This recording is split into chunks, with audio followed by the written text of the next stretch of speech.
Okay, so when you open it up, it's gonna look like this. And then you're just gonna press like this little, like these little squares, maybe. And then, oops, you're gonna start all the way at the top. And then you can see where it says add fabric here. So it's gonna be for the shirt. So whatever's above it, that's the spot that you're filling. So just click on it, click done, and then go to modify, and then the little wrench. And then I do insert a file, unless you have a photo saved. I just keep all my files on my phone. So I'm gonna click insert a file. And then I'm gonna go to the folder. And then I'm gonna pick one of the ones we're working on.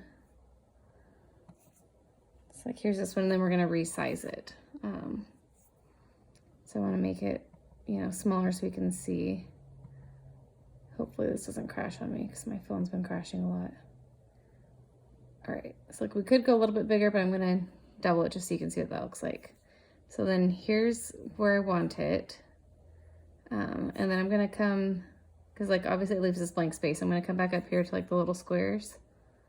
That's the layers. And then I'm gonna swipe to the side and hit duplicate.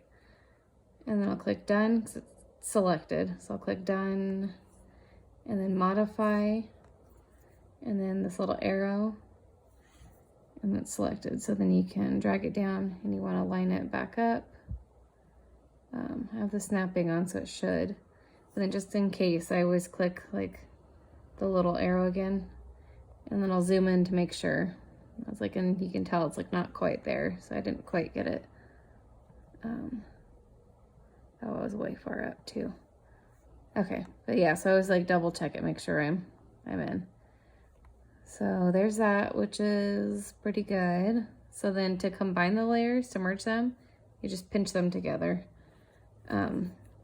And then the easiest part, so that you don't have to like adjust the scaling at all, so that your scale stays the same from piece to piece, I swipe sideways and I go duplicate, and then I'll just click and drag it down to the next part. So this is gonna be the upper left sleeve. And then I'm gonna, so this one originally had a spot that says add a fabric here, so I'll delete that because Procreate, at least on the phones, doesn't let you do that many layers.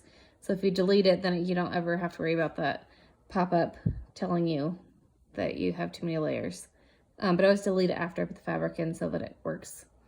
Anyway, so this one's selected. You can always, to double check, you can click on it and then press select. That didn't, I don't know what that did. Hold on. Cool, okay. But it's, so you can see it's the upper arm over here. So then to rotate it, since the arm is going this way, so I'm gonna press like this green arrow here, or the green little dot, and drag it sideways so that the, like this is parallel, you know, so it's like going with the same grain that you would do. And then you can just move it around so that it's, you know, a different thing. And we're gonna do that same thing for the next pieces. And then I'm just gonna kind of go through and do it that way. So like right here, see the sleeves facing this way. So technically after, oops. So to undo, if you just tap it with two fingers at the same time is an undo. But this one's going the other way. So I'm gonna click and drag it until it's going the right direction. You know, like the direction the fabric would be going anyway. And I was trying to like make it obvious that it's not the same thing. So I'm gonna click away from it. And then you can, you know, zoom in and you can tell that there's like different sleeve there. Anyway, so we'll repeat that same process, you know, like adjusting, like duplicating and all that for the whole thing.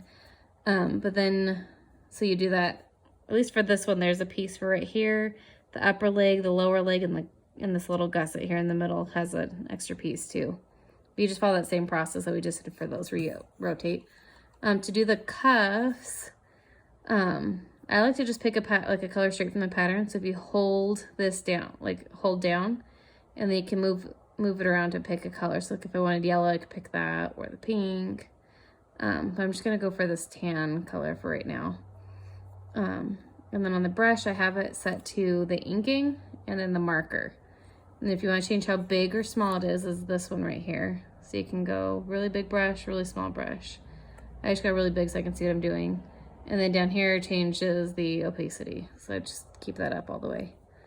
So I'm gonna go to the neckband. We'll start there. So if you just click on it, that selects it. And then, oh my goodness, hold on. And then click done, and then you just color right here, and it colors in the neckband. You could also just, like, here's the waistband. You could, what was I saying? You could also just make like a square that saves, you know, the exact same color too, to do this instead of the coloring, but I feel like the coloring is just the easiest because you're just right here already. You can do all the cuffs at the same time, but if you do that, you have to go back and unselect all of these ones that are attached to the cuff so that you can see it. So for me personally, it's easier to just do all the cuffs at once. This is the right sleeve. And then this is gonna be the left sleeve. All right, so pretty much that's how you do it. And then, oh, sorry. And then if you want, we're just gonna pretend like I finished this. So then you're gonna come back to the layers. If you want the background, you just check this little box right here, and that puts the white background. If you wanna change the color, you just click on it, and then you can be like, oh, I want, like for this one, I want a tan background. You can click done, and then here's the tan background. Or if you want, you know, any other color, like you can change it to like any color. Okay, that's it.